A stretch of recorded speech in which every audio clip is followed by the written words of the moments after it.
Paul, how we doing? Pretty good. How are you? That is a throwback Walt Disney World shirt.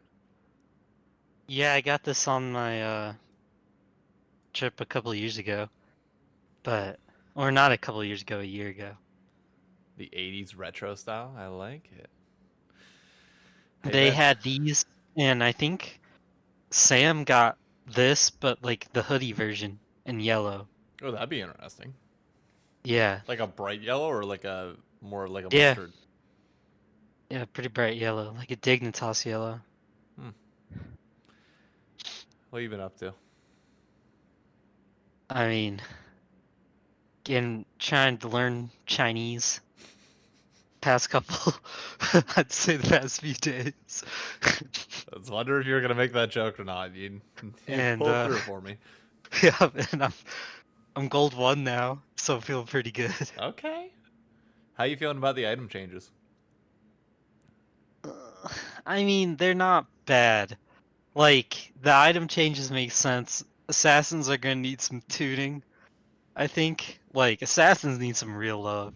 Not love in the sense of, like, really it's hate. They need to be fixed or something. Like, because they're just so hard to play with now that they have an untargetable item. Like, Yeah. it makes a lot of mages feel bad, at least. I heard there's a lot of changes coming in the next patch. Yeah, I don't know. I guess it makes sense because they do this, like, every year. Or they've been starting to. Like, I don't really understand where, though, down the line of balance changes, I can't pinpoint it. I can't even remember. I just know at some point they quit doing big changes in off season and just started doing them Doing the in the mid-season. middle. Yep. And I was like, this makes no sense. What is the point of the off season then? I don't mind it as long as they're doing big changes at the beginning of the year too.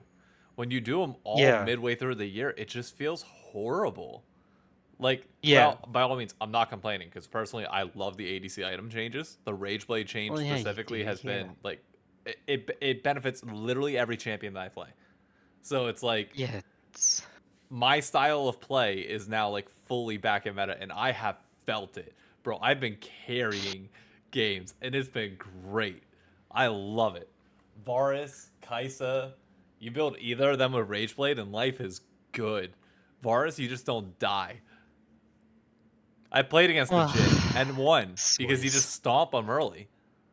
Like people Yep. aren't ready for the burst that you get with Rageblade level 1 or like early on with Varus. It's great. Yeah, it's super annoying because now ADC is like, I guess it's good for me because I'm a support main anyways. So now I just control the game, but it's like annoying in the sense of like I've kind of had to switch up my playstyle, which isn't a huge deal. I've had to like not roam as much, Yeah. and I feel like it's a lot. The games at least feel a lot harder to get another lane ahead if you lose bot. Like you can't just abandon ship. You Yeah. have to like somehow find a way to start killing the enemy ADC and just digging deep. But it's not a huge deal because I play Pantheon anyways, so The amount of games that one of two things has happened. Either A, we stomp lanes so hard and are able to get tower early on, and people just don't know how to roam afterwards. Like it's so heavily focused around bot, then it's like people just sit there and do nothing. And it's like, yeah. what are we doing? Let's rotate to other lanes. Let's like get objectives. Let's start getting vision pushed out so we can get tier twos. Like, what are we doing here? Or prior to this patch, if we were down CS in lane or something went wrong, people would just abandon bot and go elsewhere, which is fine. I get it. I understand it. Now, people stick around, and you're able to bait jungle ganks and bot lane so much easier. The amount of Yeah. times that I'll like sit under tower with a quarter health and just use abilities to farm out CS and just stay in lane for my jungle to get an easy double kill, or if he gives them to me, even better. It's great. I love it. Yeah, it's good for ADC mains. It's kind of like annoying for everyone else playing the game. You know what I mean? Because like now the whole like style of the game changed, which I get. Like for ADC main, it's like, oh good, we're important again. But now it's like, it, I mean, it's gonna happen when you put an ADC main on the balance team who's really passionate about ADCs only. So that's life. Like, but I don't know why my whole game has to change just to make ADC mains be able to get off in the morning. Like, That's, I mean, the balancing act that they're gonna have to deal with is how do you make every other lane still fun to play? yeah, Like the item changes, I feel like outside of jungle and ADC didn't really haven't really changed all that much to my not like to my understanding. I haven't seen anybody else really talking about other yeah. changes. The I will say like the yeah, nothing really changed because it just made Kane stronger. Like it just made Kane about as good as he's always been. But now he can buy Prowler's Claw, which some people were telling me like, oh, Prowler's Claw, I don't know if I like it that much, blah blah blah, because you got to auto. It's like, well, if you're a normal Kane player, you do auto after you Q, so you do a lot of damage.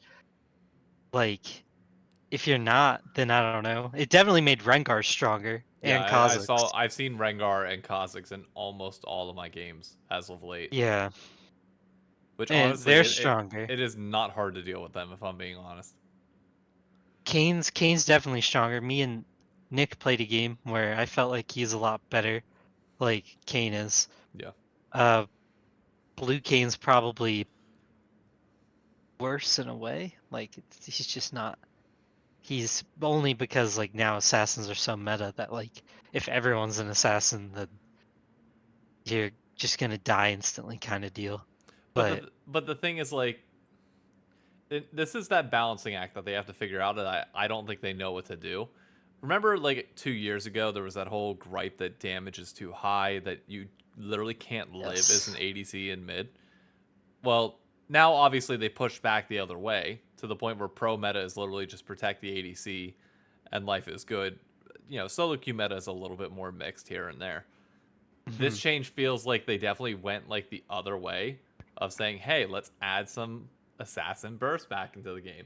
And people immediately were like, "Bro, do you not remember what happened with the durability patch and everybody liking the game more like that?" It's like, dude, you're not. I don't know how they balance. I don't envy anybody on that balance team whatsoever.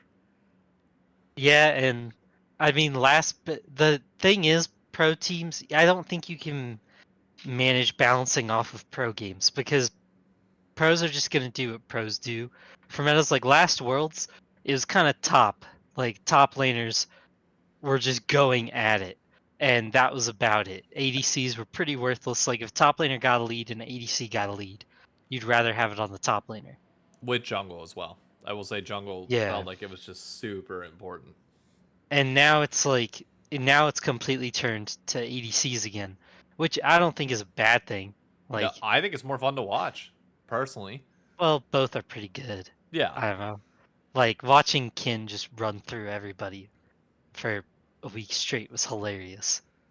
Like he was literally there was a game I remember like DRX was playing against somebody. I can't remember who. It might have been the Chinese team in round 2 that they were facing or round no, because it was already all Korean, wasn't it? what? Worlds? Yeah, Worlds. No, Worlds was JDG T1, DRX and Genji, right? no Genji and DRX. Or yeah, no, I think it was Genji. I think you're right.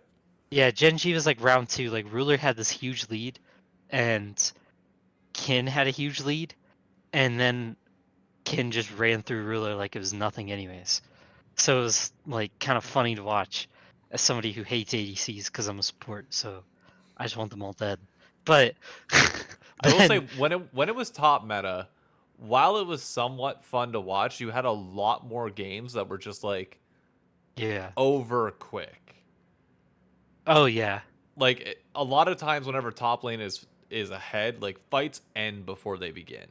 And it's not even close. Whereas when ADC is fed, it's like I saw it enough with Stixay that it's like no matter how far ahead you are, you can still misstep and you can still lose the fights and you can still screw your team. Yeah, I mean, you're probably right. Like in the sense of it is better for the viewer, like the common viewer. or the casual one, like you have more time to dissect the fight. Not everything is a quick combo. Yeah. So it is probably better for viewers, but like for the just absolute psycho in me, I love watching those like 3-second fights that you have to pause and like play back in like 0.5 speed because you're trying to watch every single side of the fight and it all just ended so fast. I think those are just so funny. I mean, they're funny, but But yeah, they're bad for business with the for exception of sure. like the thing was it allowed for those really like hype pop off moments. Like the one that's always gonna stick in my head, even though they lost, was the Kane knock up into the Syndra burst from Hmm. the was that the DRX Gen G? No, what series was that? I don't remember. I don't know, but like moments like that honestly can't really happen in the current meta. And Yeah. I I do miss that to a certain extent, but I don't trust LCS teams to do that. So like I'm kind of happy Mm. it's like protect the ADC meta. Yeah, and AEC is probably our best imported place right now. Like for Berserker wise.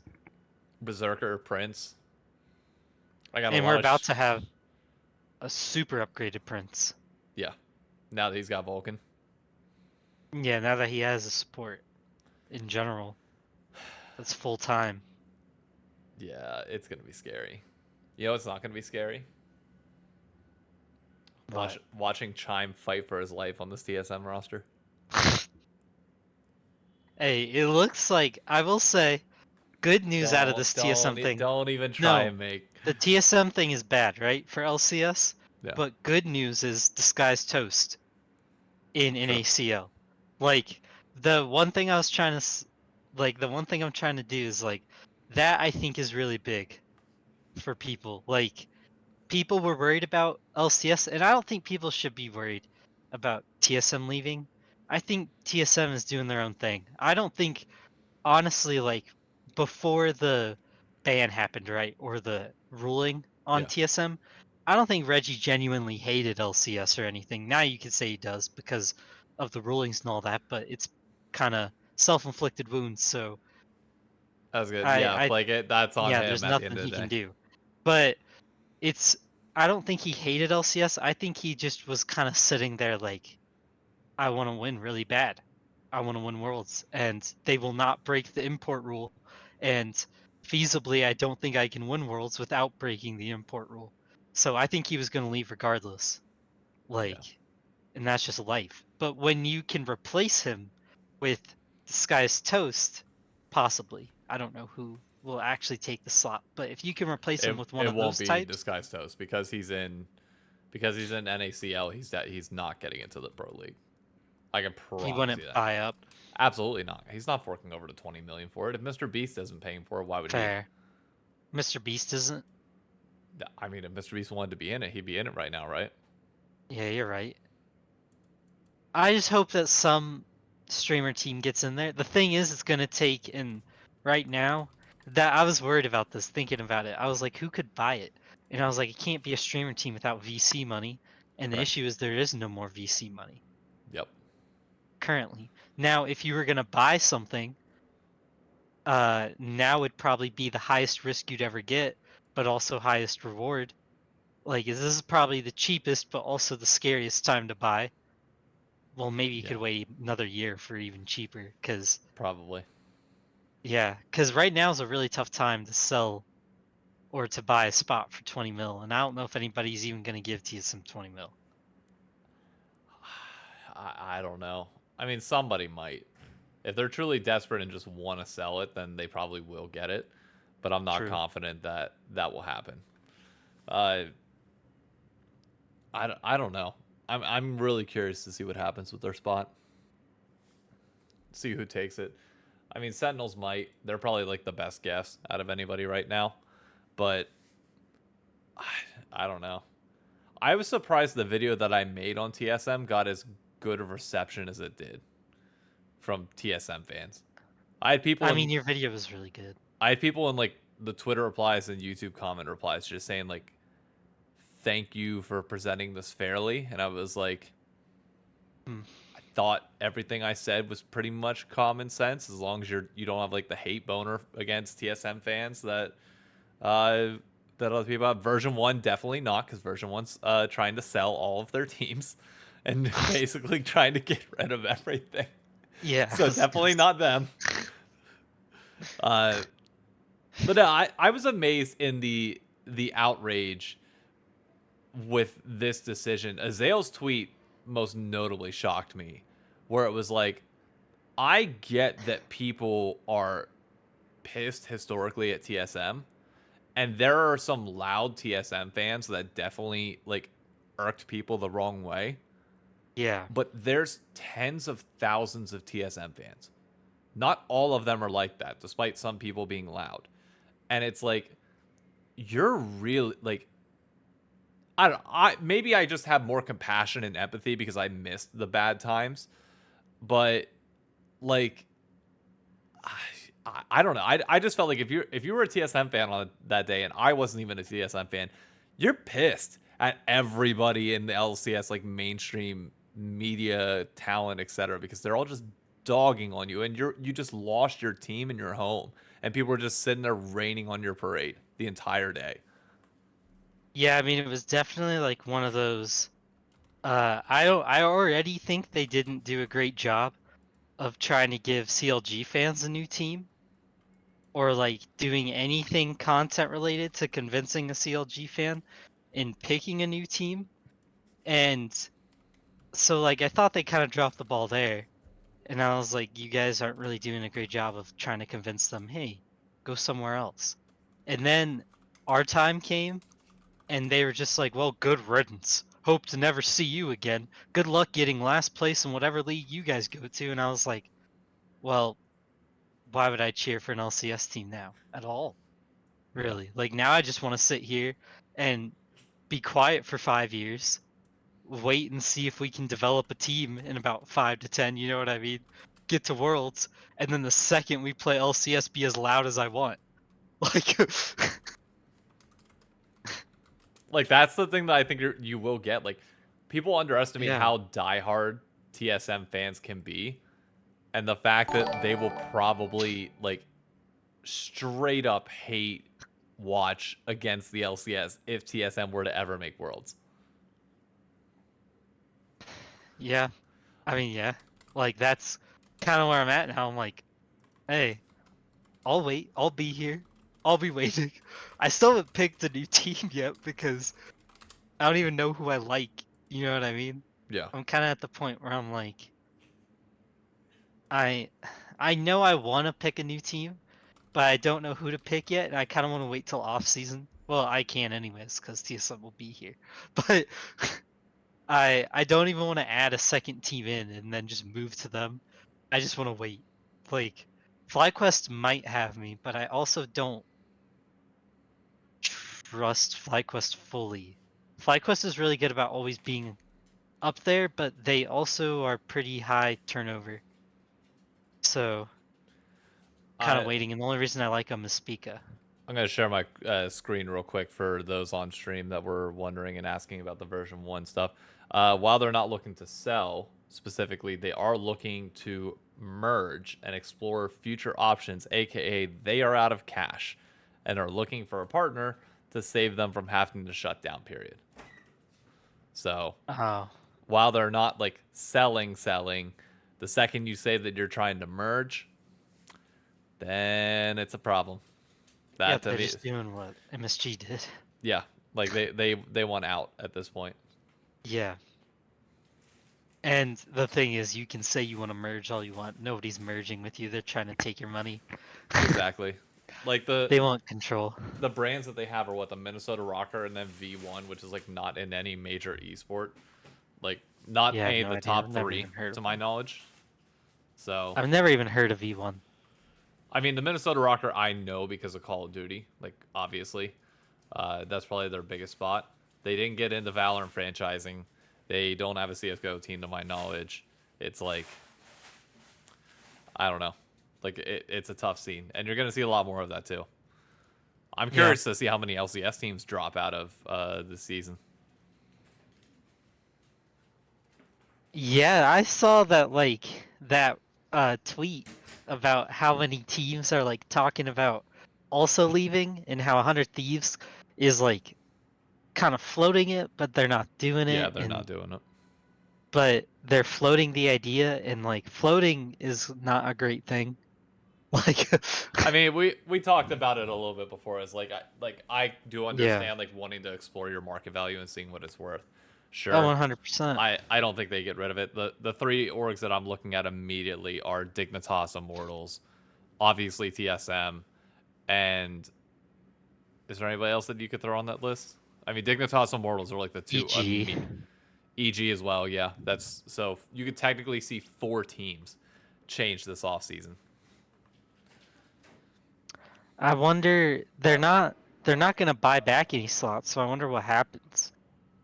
Because some of these teams could just end up like uh wanting to sell. You could shrink the league back down to 8 teams. You could, but you'd have to buy back the spot, which is going to cost Yeah, and I Riot a don't think they'll ton of money. do. No, Yeah, I don't think they'll do that. So at this point, what do you do? Just let the league look really, really bad with 10 still? Like, like I said, cause yeah, I think you let it drop. You let the valuation of the spot drop down to 10 million at best, and yeah. you either look at buying it out, or I don't know why the dogs are barking in the hallway, and that terrifies me right now. Uh, but I don't know if they necessarily buy it back or like I. I've been trying to think through this a lot because the LCS Players Association strike has me like really trying to think through all options of how we can get to the VCT model. And I just don't see a way where it happens. I don't see Riot being willing to drop millions of dollars on the LCS because that's ultimately No. what we're saying here. Because the only other option, and what I found, I'll segue this a little bit into the player strike. It's not going to happen first and foremost, but on top of that, I find it hilarious that they're asking for promotion relegation to return with like the Valorant style, where franchises will not be able to drop out, but like there will be 2 spots that go up, and then you have like Yeah, I'd be fine with that if you had 8 teams and then 2 teams promote to make it 10. Like that's fine, but it's literally impossible from an equity you'd have to standpoint. give all the money back. That's well, not all the Yeah. money back, but what you have to do at a minimum is you have to wait to see what the fair market value is of those spots. So Yeah. say because now you're opening up a direct path to qualify to the LCS without paying for a spot, which means that the guaranteed spots, while nice that you'll be in it forever, technically you could just go on the open market and qualify. Say their spot drops to $5 million, and a team is making their final payment for the $10 million agreement that Riot charged them. Like Yeah. Riot, basically, teams are going to sit here and legally block it until Riot pays them the money that is equal to the loss of their value in the spot. So say it's 5 million, they're going to ask for 5 million, Yep. and that's 5 million a team across Yep. say 8 teams. Say they buy back 2 spots at $10 million a piece, or 20, say 20 million, because they're not going to get 10. That's $40 million there, and then $5 million at 8 teams is another 40 million. That's $80 million. Yeah. There's no way, No. not possible in any way, shape, or form. It's just like every time I try and rationalize how we get there, it's like it's not gonna happen, and I can't wait for Sunday. I really can't. Why Sunday? What's Sunday? Is that the That's when the vote? vote happens. And when it gets shot down, I'm just gonna laugh hysterically. Yeah, All I mean, I don't see it happening. all these players that came out on Twitter and spoke up and were like, "I came from this system. I love it." It's like, okay, put up or shut up. Put your money where your mouth is. And all of them are gonna be like, no. Well, there's no reason for them to vote. Honestly, in agreement, like as a player, like I I don't. wouldn't. Here's the thing: they're not getting paid enough to even strike like that. Like this isn't like an MLB or NFL strike where they're all multimillionaires striking. This is like guys. who are essentially at this point, most are getting paid like 100K, 125K. yeah, 100K ish. Like that's not enough to strike.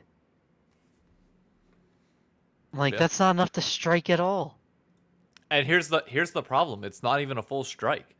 Because they're not unionized, what can happen is all 25 players can vote the strike, and then all 25 people that voted the strike can still show up on day 1 and work because there's no block in place. Like the Yeah. difference between this and like the NFL Players Union or True. NBA Players Union is that when the NFL or NBA agree to this, nobody's literally allowed to work. You're barred from Yeah. it. They put locks on the doors. You can't do shit until the union votes again to go back and play. Here, there's no obligation because there's no union.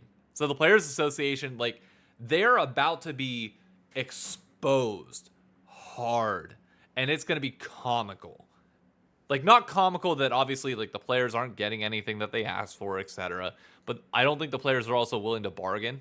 But I'm curious. I'll hold off on that until I hear Hotline League tonight and see what Vulcan says on behalf of the players.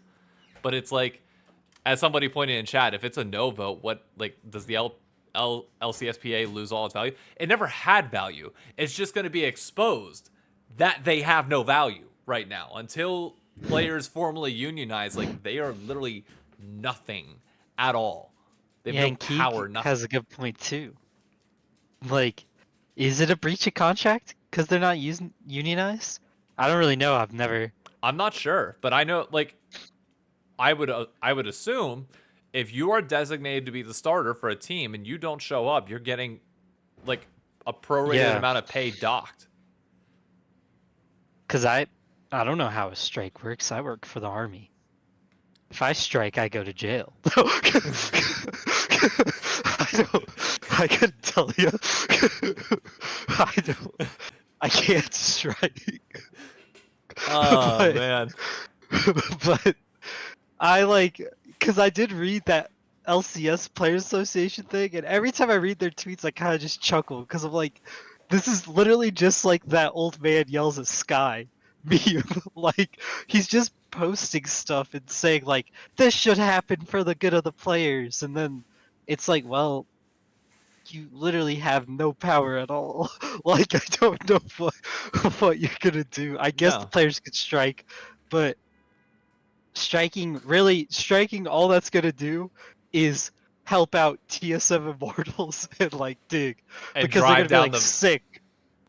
Yeah, I mean, technically it hurts them because it drives down the value true. of Drives their down spot. their value. But like, I mean, there if you're an organization looking to sell, you're praying to God that this doesn't happen. Like you're fighting Yeah. against it because you want like the absolute most amount of money that you can recoup from True.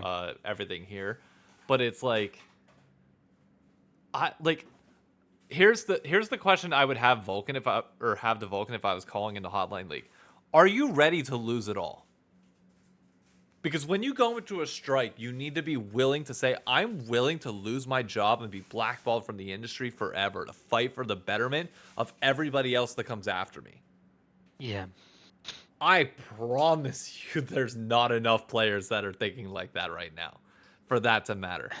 And on top Yeah. of that, like the thing with these negotiations is that it's exactly that. It's a negotiation. You have to be willing to give some stuff up. And what are the players going to give up? In their list of demands, they have not made it clear on anything of what they're willing to do. And they can't enact a salary cap because they're not unionized. So what are you going to do? And that was, by the way, to be clear, the reason why that officially cannot happen is because the Call of Duty League tried to do that.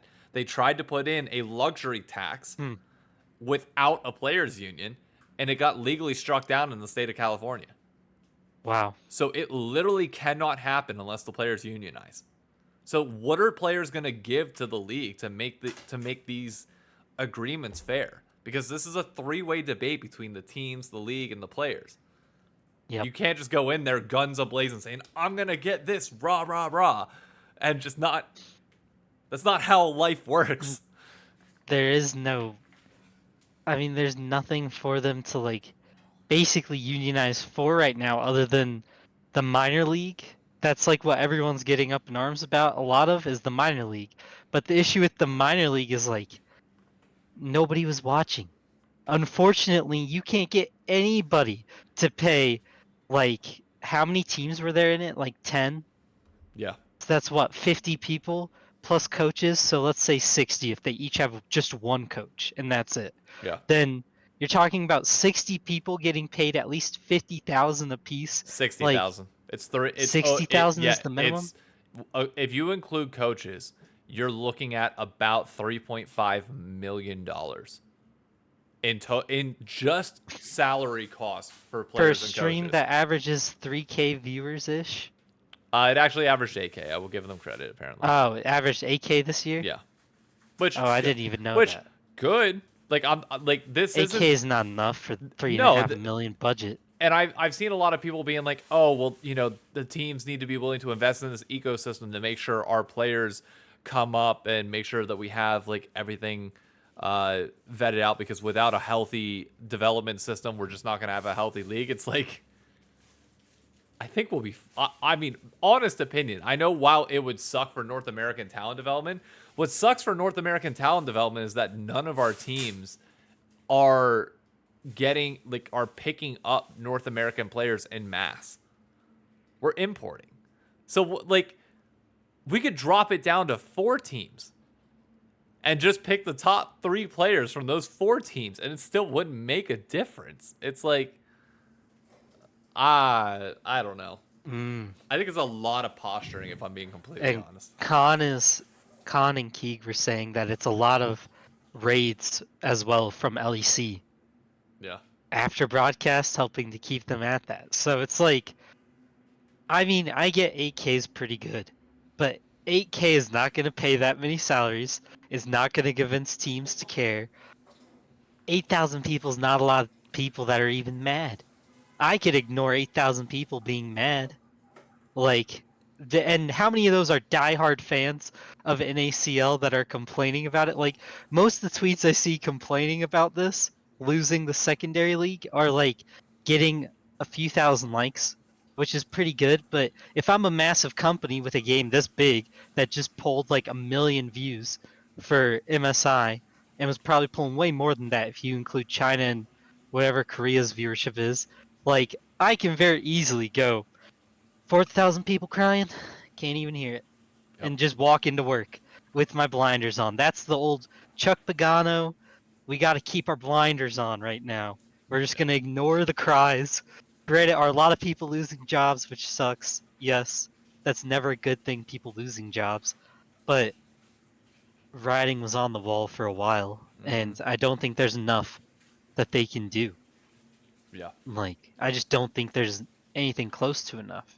Well, here's the thing that's gonna be really interesting to me is now that they have revenue share for the NACL, which there's no way they're making enough money to like cover cost. No. They're opening it up so you can subscribe to the Twitch channel, the Path to LCS, and part of that revenue will go to teams. I want to see what that subscriber number looks like by the end of summer. What's your diehard dedicated base that's actually willing to pay for this stuff because they know it's for the betterment of the league? Because teams are out, and we can sit here and cry all we want. They're out and they're not coming back anytime soon. Because as of right now, there's no reason to. And I can't wait until the end of the season whenever EG, TL, and FlyQuest all drop their challenger teams. And then people are like, what do we do now? It's like, oh, we get Moist Mogul to come in, and it's arguably better than... Don't say that word. Gross. We get Oh, them... Moist. Yeah.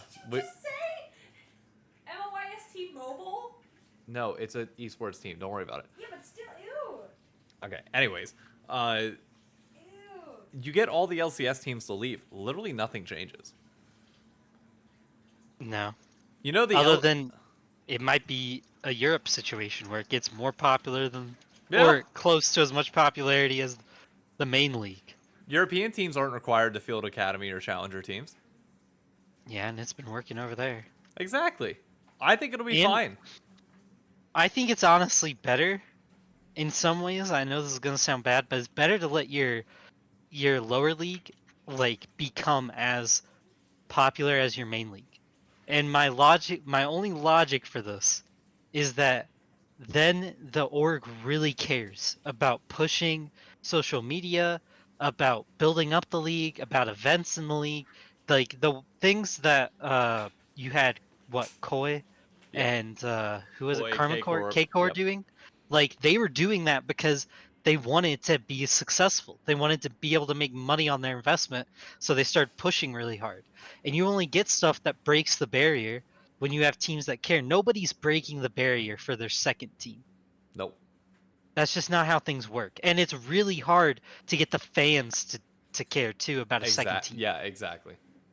Yeah, like really hard. Now you give me like maybe I start watching the second league and it's some random team unaffiliated with any of the top teams.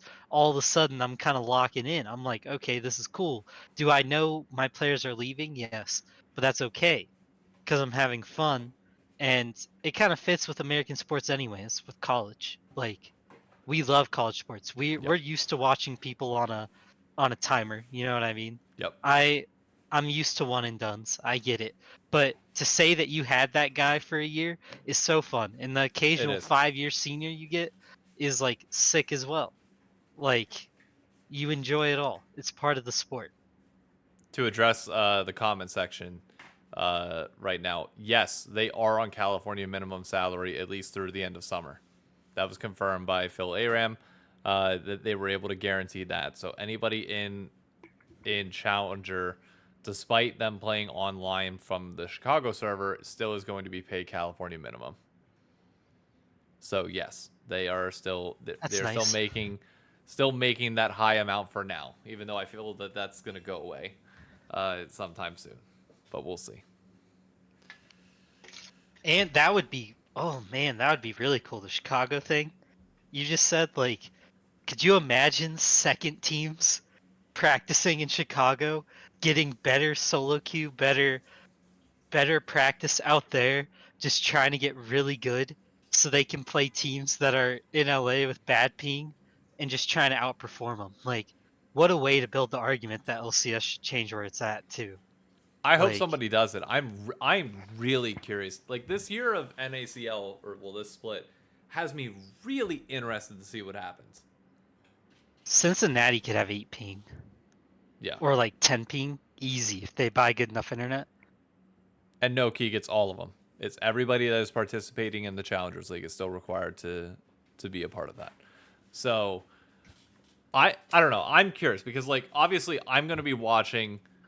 Well, oh wait, no, I'm not gonna be watching anymore because 100 Thieves doesn't have a team, so I have no reason to necessarily watch anymore. And Sniper, We'll watch Toast. I know we will. I have a feeling I'm probably gonna end up watching Toe's team just because I don't know. It'll Yeah. be fun to watch. Also, I know you can't necessarily watch games fully live, but I'm probably gonna live view LCS games whenever I'm not doing stuff in New York now. Yeah, if I'm they thinking about doing change it to,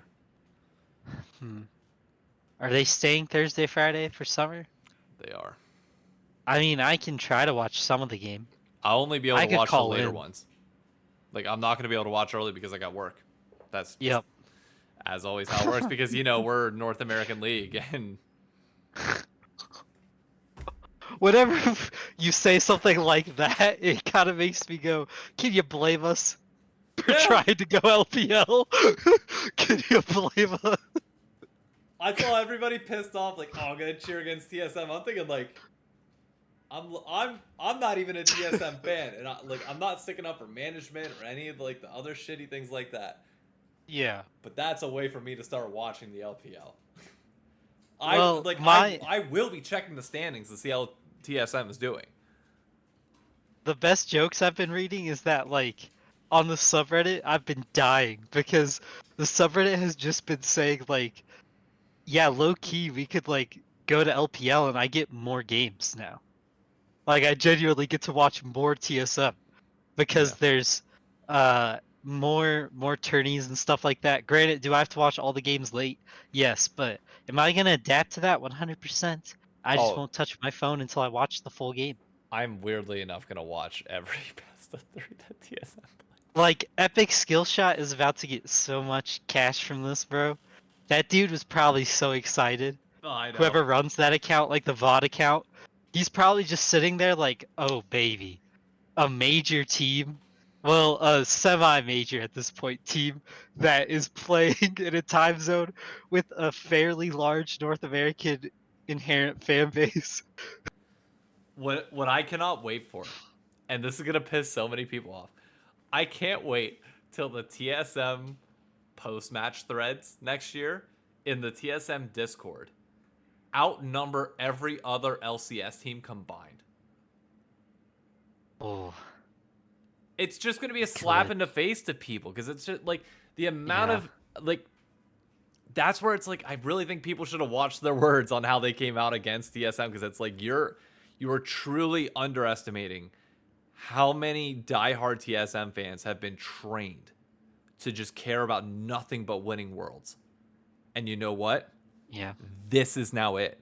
This is honestly, if the first time in TSM history that you can sit here and say, yeah, we have a legitimate path to winning worlds. Yup. We have to figure out our systems, everything else, start like getting developmental players, start working our way up the Chinese ladder, which is not going to be easy. It's going to take years to do. But if you don't think every fan knows that and is going to buy into it and be like, okay, we're here. We're going to be staying. And it might take 5 years or 10 or 15. It doesn't matter. We're going to get Oh, there. I am amped to be able to buy a Korean or Chinese TSM jersey.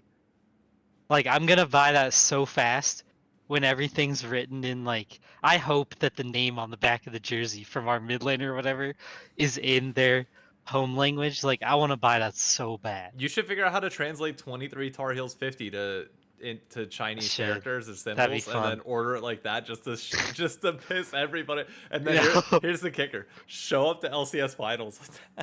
Yes. I mean, I'll still be wearing my Broken Blade jersey at LCS events. Like, it won't change. And my Wild Turtle one. I had somebody come Like- at me because I was calling out like TSM still getting chance at MSI, like in between like all the games. If you're like, oh, it's just a meme, it's like it doesn't matter. That shit carries weight. If you Yeah, don't, the fact if, that people know. yeah, if you don't think that like if TSM actually gets to the international stage, regardless of who's on the team, so long as it's not somebody that's like an absolute dick that everybody hates. And I'm not talking about Reggie. I'm talking like actually on the team. Yeah. Like the TSM chants are going to be insane. Absolutely insane. The day that TSM wins Worlds. You know how exciting it's going to be to get to save up money to go to the TSM stadium in China? Bro, if you go, take me with you. Oh, I would 100%. I mean, it'd be a pretty big trip. I'd probably go see a lot of stuff in China. But Same. I'd also wanna go. go see, yeah, that TSM state if they ever had one. Like, this is also assuming a lot, but Yeah, I mean, we are really putting like the buggy ahead of Yeah. the horse right now, but it would just be fun, you know what I mean? To get Yeah. to see them. And what you said, like the way Reggie ended it, like for a TSM fan felt good. I know for everyone else probably felt like, screw you, get out of here. But I also made this joke to Khan when we were talking about it when it first happened. I told him, I was like, I mean, Reggie kind of did the one thing that makes the most sense for a guy known for being abusive. Just go to a culture where it's cool. Like, why? Why worry about it?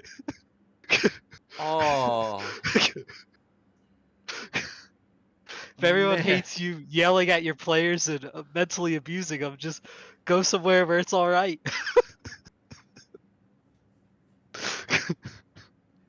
You're gonna get me in trouble with jokes like that. Yeah.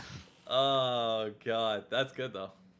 Yeah, but I mean, like, the one place we could go where Reggie's not the craziest person in the league is probably Korea. I mean, look at Peter Zhang. I mean, Yeah. great, he was a part of TSM, but Jesus Christ, using clips of other players and faking them as Kaido to get him picked. That's Yeah. nuts. That's nuts. What else? Like, in China, like, the way those if you watch their like documentaries after series, Like the coaches are straight up yelling at the players, like to try to get them to play better, and that's basically what TSM was doing a lot of, other than like breaking contracts and not paying people the amount of money they were supposed to be in Yeah, overworking. that's a But problem. that can affect you. But yelling at people's like okay over there, so we'll see. Oh man. Uh, do we want to address Mr. Mod of the chat getting called out by everybody in the League of Legends community last week? Who? Did you see what happened with Con? Oh yeah. Con, Yeah, buddy. Con, I love you, buddy. I do. he wasn't wrong. That was a losing fight, my friend. I know you're more on the side of single elim. I'm more on the side of double elim because I grew up in COD. Even though I like single elim, I will admit MSI was great to watch because of double elimination. Yeah. You gotta, bro, if you're gonna make that point, you gotta make sure you're arguing apples to apples. Like, don't use Worlds as a comparison point for MSI because we are using new formats here.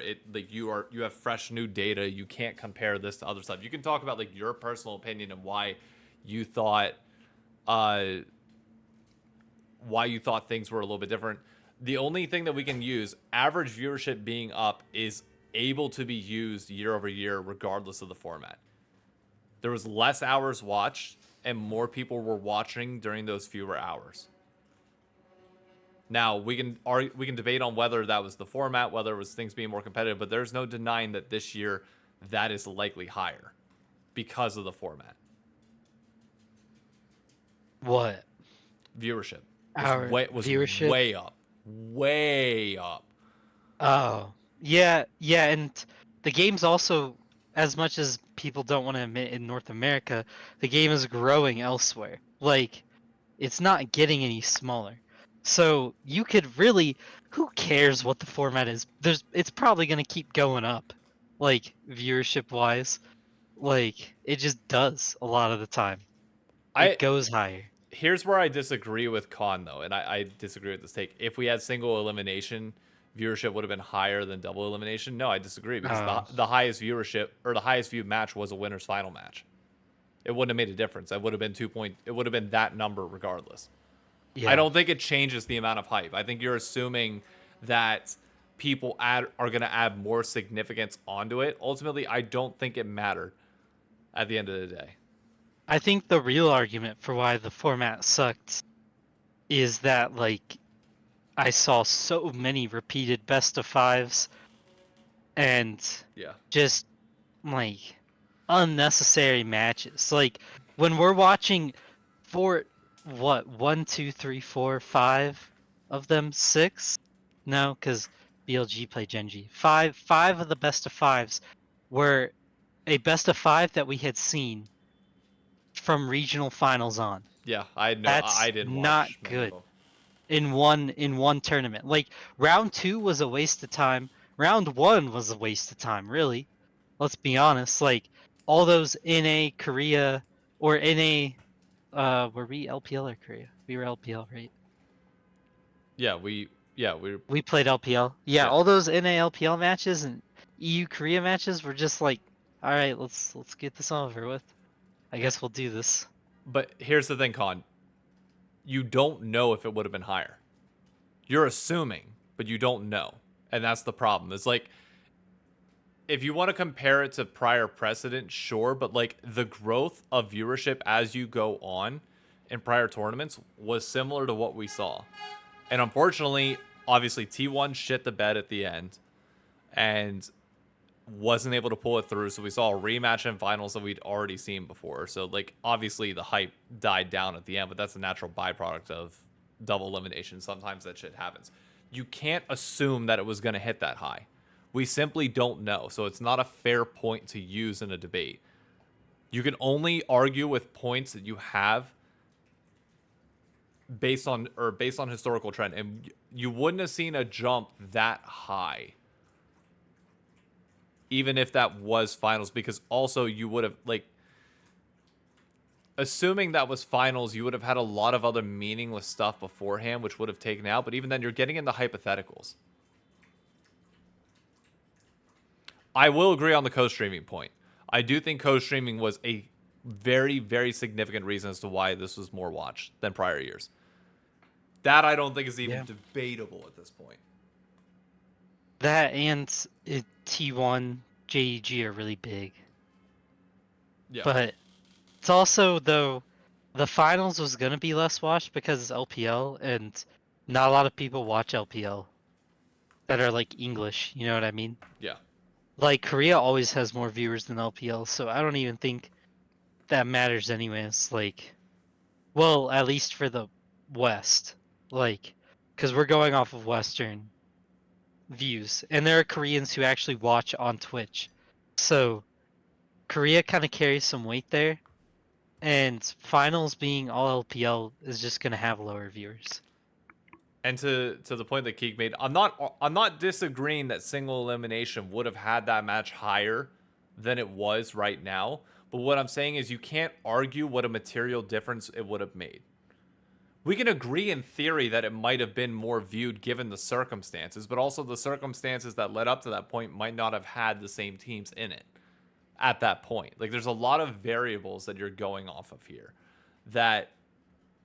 What was average time watched higher too? Oh my god, yeah. Everything Is across... that just because of best of threes or I fives? think... Or... No, I do think format. I legitimately think the format of best of 3 double elim and just having the potential for these teams to come back, it helped that T1 was the clear-cut most watched team in the league. Yeah. But I don't know. The test case is going to be next year. Next year, if they fix the woes with the format and say you get like a good grand finals rather than like a clear and obvious stomp, then we'll find out. Like, that's the only way to tell. But as of right now, we have nothing to compare to, so we can't really say it would have been better, worse, than anything else. Like, it's purely relying upon individual opinion on what you liked more in that moment. Because they have a ton to clean up.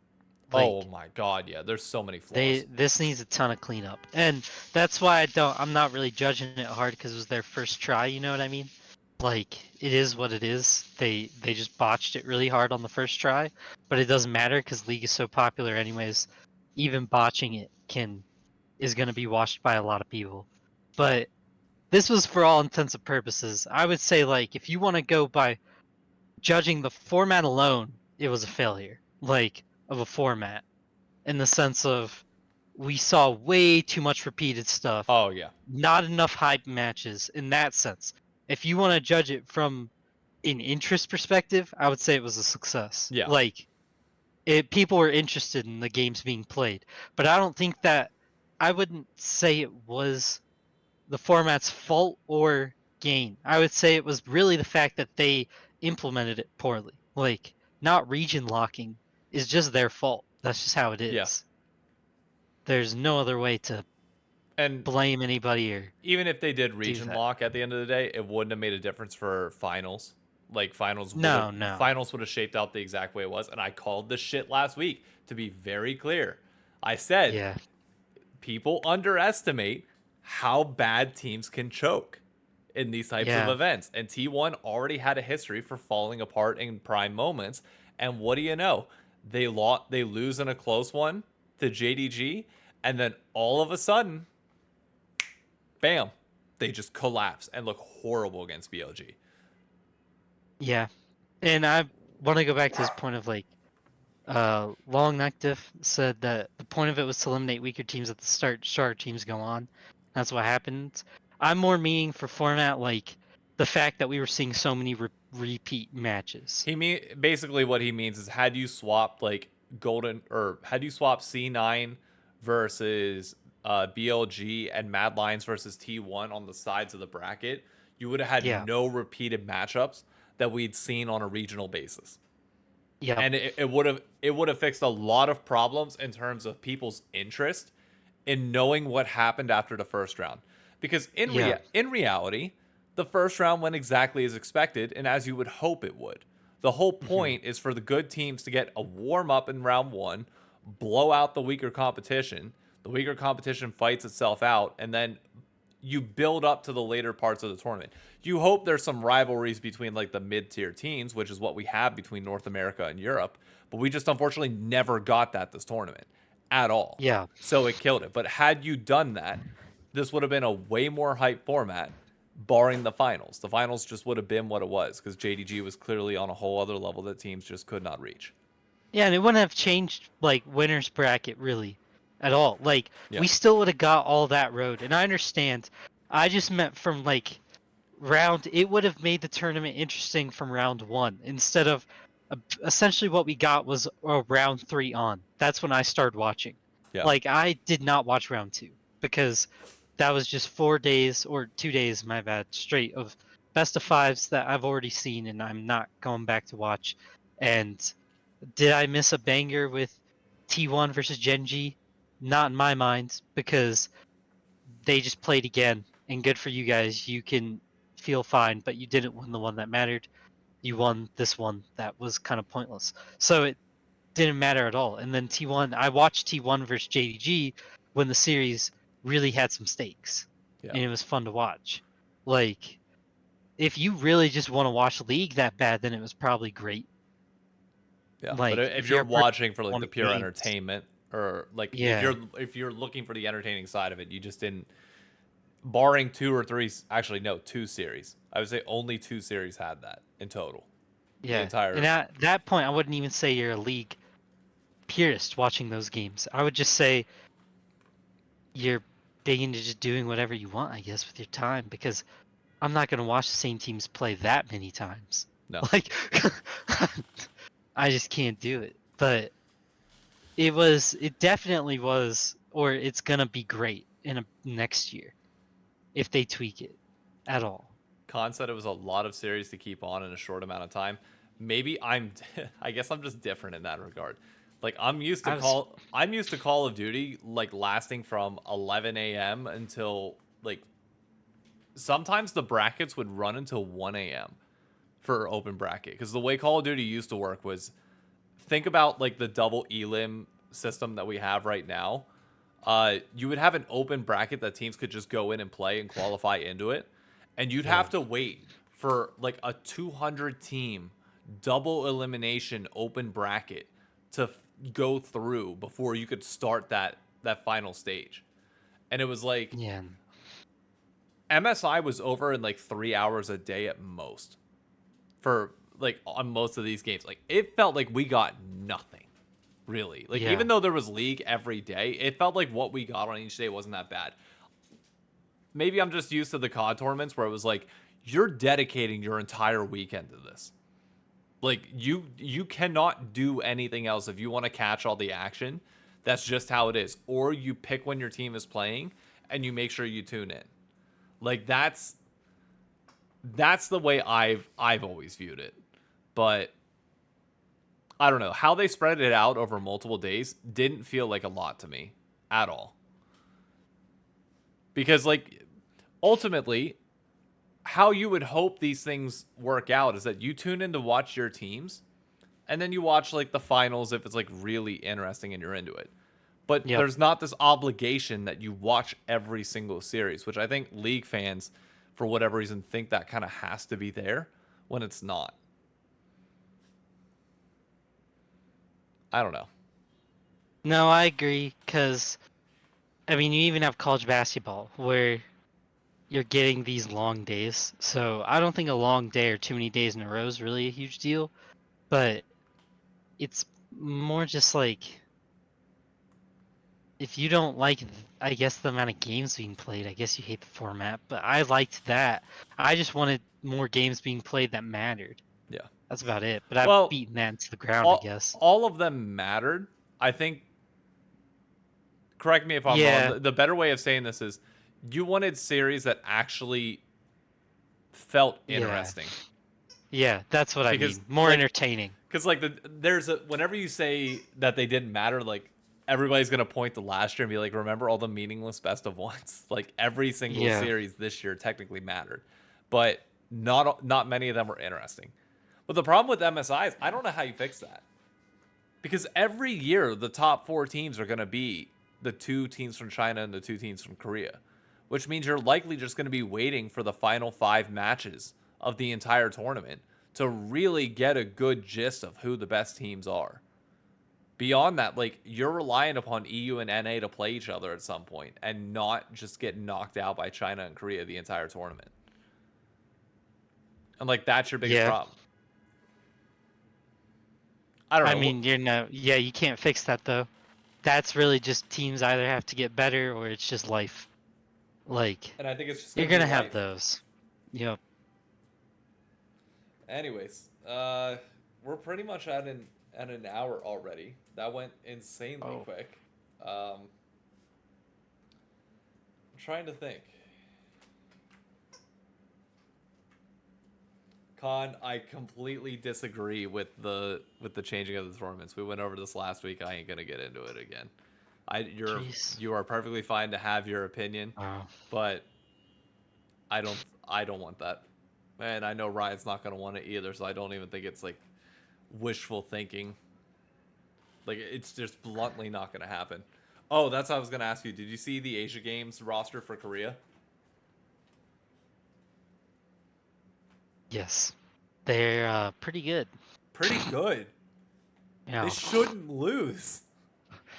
Well, we haven't seen China's yet. What's China gonna put together? 369er Bin Okay, in top lane. That's better than Zeus. probably. Okay, 369 I'll give you is better than Zeus. Who's better than Kanavi? Kanavi, you're probably not gonna have a Chinese jungler better. No. Uh, Who mid laner? Who's better than Chovy? who could you send from China? I mean, June. June's really good though. I would argue Chovy's probably better. No, I meant June, like for jungle. Oh, for jungle, yeah. Who you Or guys- RNG's jungler. so For but Chovy, Knight. is Knight Chinese? I thought he was Korean. I thought he was Chinese. Is he not? Hang on. Now you have me curious. LPL Spring 2023. If he's not, Yagao was cooking anyways. Okay, so he is. Okay.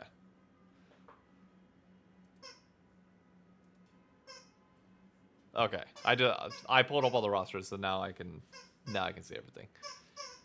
Yeah, so you go 369, you go Knight, you go missing.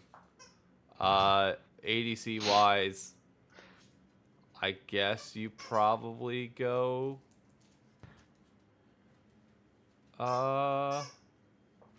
Elk. 100% you go Elk right now. He's playing out of his mind. Yeah, I guess you do go Elk. And then support probably on, I guess. Or no, support I already said is missing. Sorry. So it's missing Elk, Knight. You could just keep on with him. 369 With Elk. Wow, this is actually gonna be closer than I thought. Wow, this. Is gonna And be... you can. And Wei is in hell. I'm just gonna remind people that. Wei is being wasted on RNG. Like, he's still a good League of Legends player. Okay, this tournament actually just got super interesting looking at these rosters. Wow, I didn't realize it was actually going to be this close. Bro, I'm telling you, nobody remembers that. This is why nobody watches LPL. Nobody knows. Like, every year I feel like I'm having to remind people that there's a lot of really good, naturally born Chinese players. Like, and you gotta remember, the Chinese players are playing to deny these guys the right of breaking their service with the military. That's You know how hard they play? If you want to be petty, if you're China, imagine being able to hold over Faker forever that you denied his military service. You forced him into retirement. That's nuts. That's fucking nuts. Well, didn't they deny them last time? I don't think it. I'm not 100% certain. I know Faker doesn't need to do military service, just social service, but I'm saying, like, okay, no, this is the first Asia Games where it's official that they can get out of military service. Oh, okay. even if Faker still has to do social service, like, still, I'd be sitting there like, we still denied you the official route. Like, one way you wouldn't have even had to do it anyways, but now, yeah, like, you still gotta do your social service. Not that Faker won't mind, but like, Yeah. that's actually gonna be hype. I cannot wait now. Doesn't even matter because last time I think China won. I don't know though. We'll see. I'd have to see. But I don't know where you find that. Like, I don't know. they play out of their mind, dude.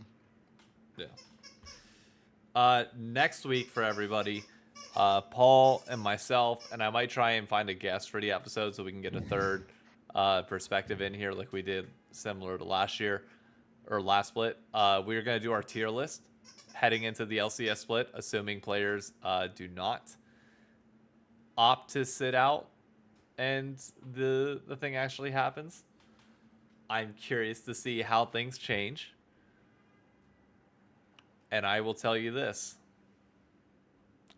I'm not going to have Golden Guardians making it to Worlds. I'll just leave it at that. It's going to piss a lot of people off. Dear. But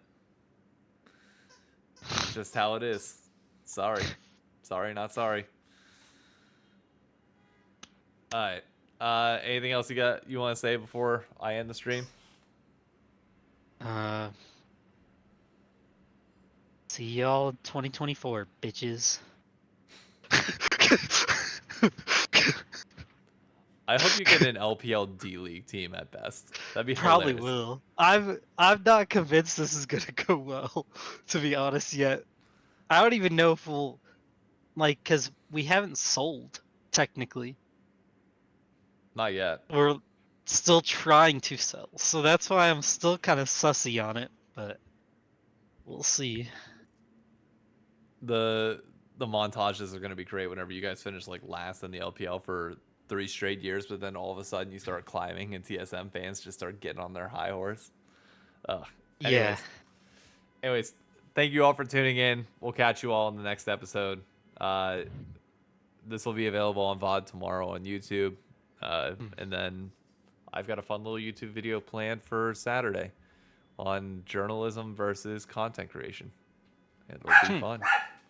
Anyways, catch y'all later. Adios.